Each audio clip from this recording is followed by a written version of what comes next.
One of the ways you invite narcissistic people into your life is through this giant doorway called compassion and empathy. It's time that you redirect this extraordinary God-given gift of compassion and empathy away from narcissistic people where it never belonged, and learn to apply your compassion and empathy in safer areas of your life where it's intended to be used by you, so that it's not used by narcissistic people. If you know what I mean. Let's talk about how to do this. My name is Kevin, and this is The Royal We.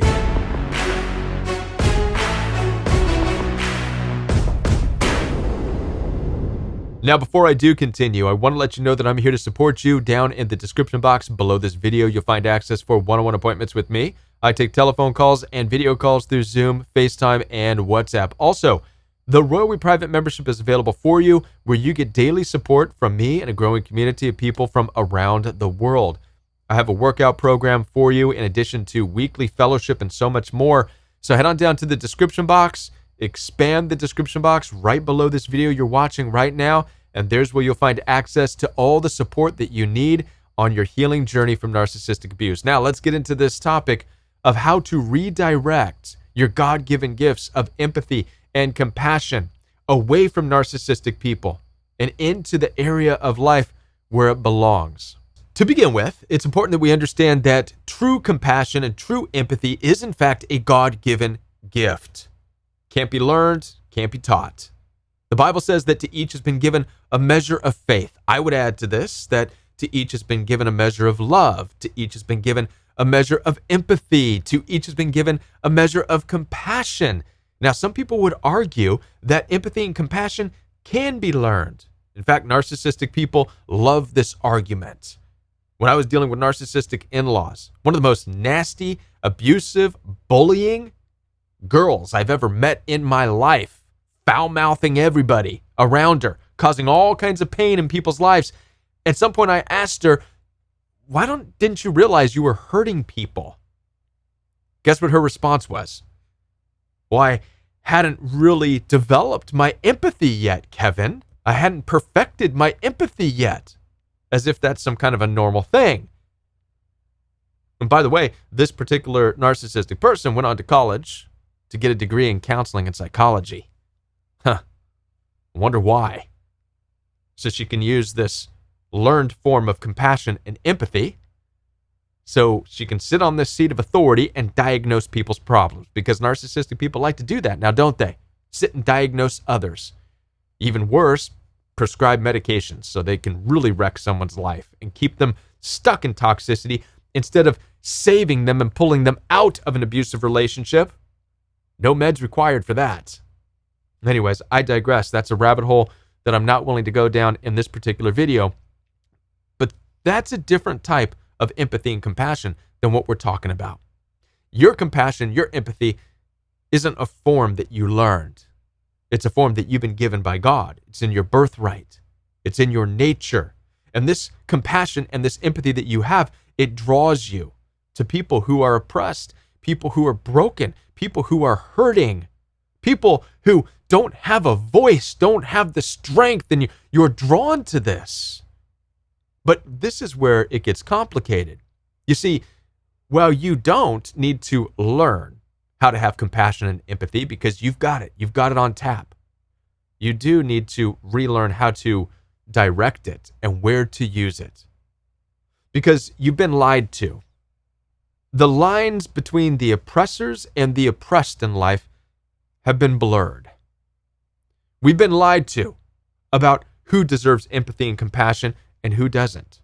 The truly oppressed, the truly hurting, the truly broken, the truly starving, the truly abused have been cast out. They've been pushed aside. They've been made out to be the problem. They're the ones that your God-given gift of empathy and compassion is drawn towards.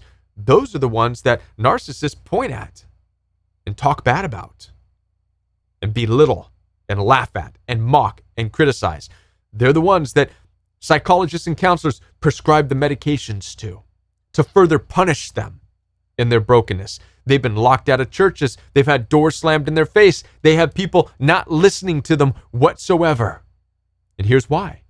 Because narcissistic people have learned that they can play victim too.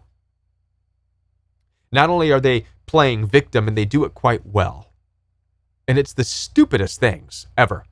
I'm a victim because I was cut off in the freeway. That's why I have road rage. I'm victim because when I was a child, I didn't get the part in the school play. That's why I'm angry. I'm a victim because of my upbringing was rough, whatever their lame excuse is. They learned that they can use that, and it does a couple of things. It allows them to demand compassion and empathy. Essentially, narcissists in society have hijacked compassion and empathy. With force, they've demanded it. They've allowed themselves to live in this place of uprising through their destructive nature, because narcissists are very destructive. They destroy relationships, they destroy families, they'll destroy cities, they'll destroy an entire nation if they could get away with it.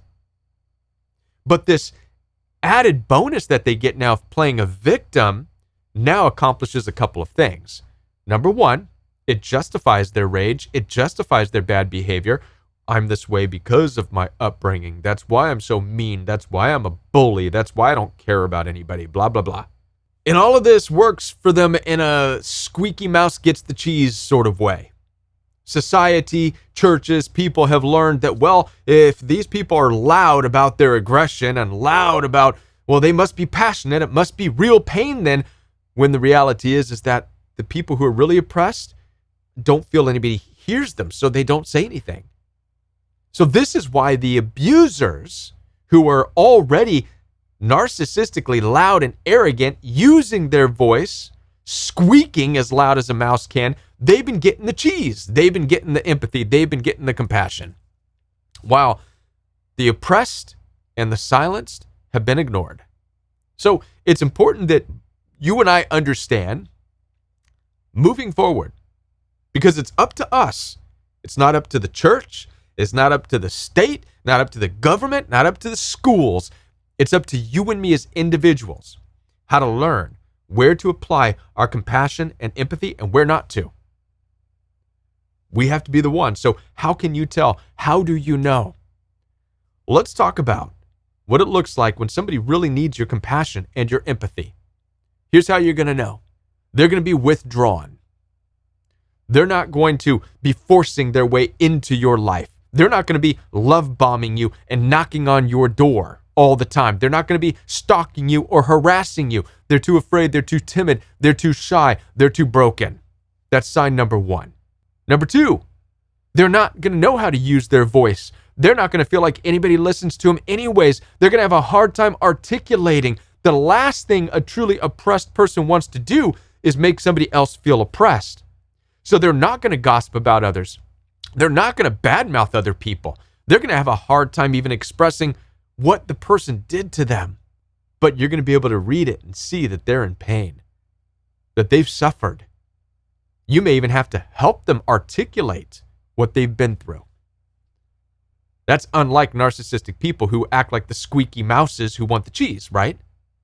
They'll make up stories about other people just to get your empathy and your compassion. Somebody who's truly oppressed won't. They'll hardly be able to speak about it.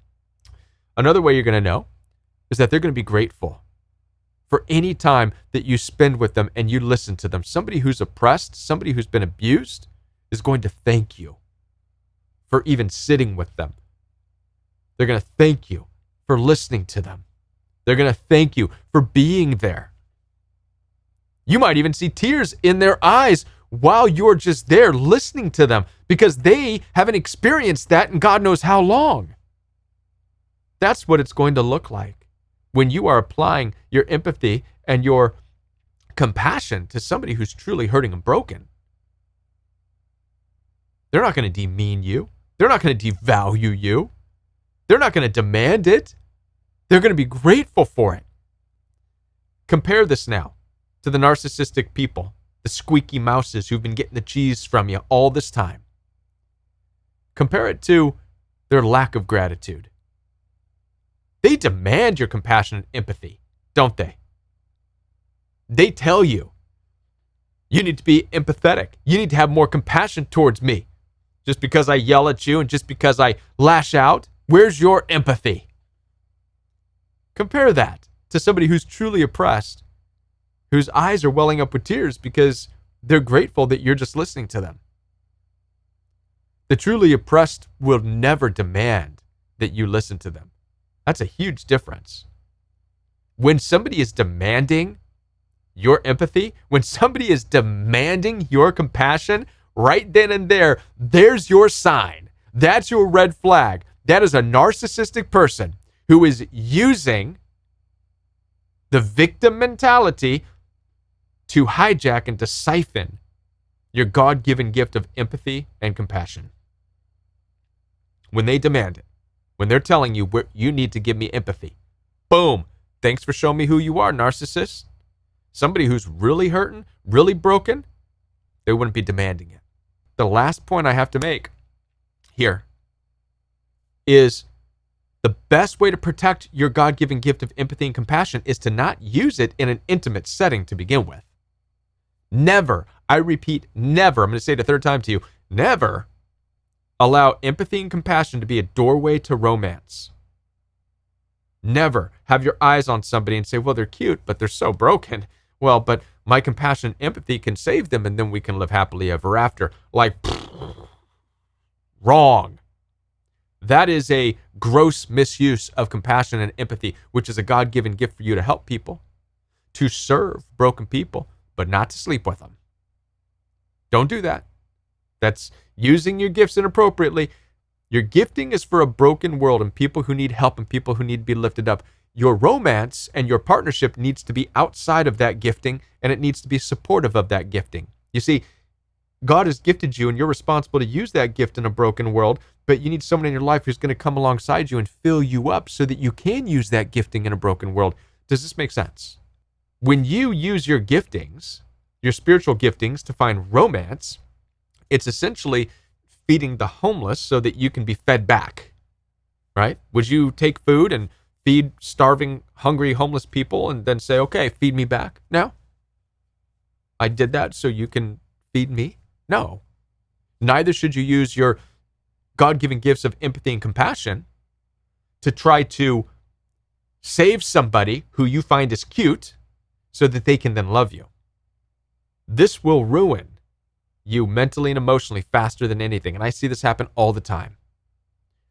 Use your God-given gift of empathy and compassion for the brokenness of the world. It has to be out of the abundance of what God has given you to help lift them up, maybe in a community, maybe at church, maybe wherever.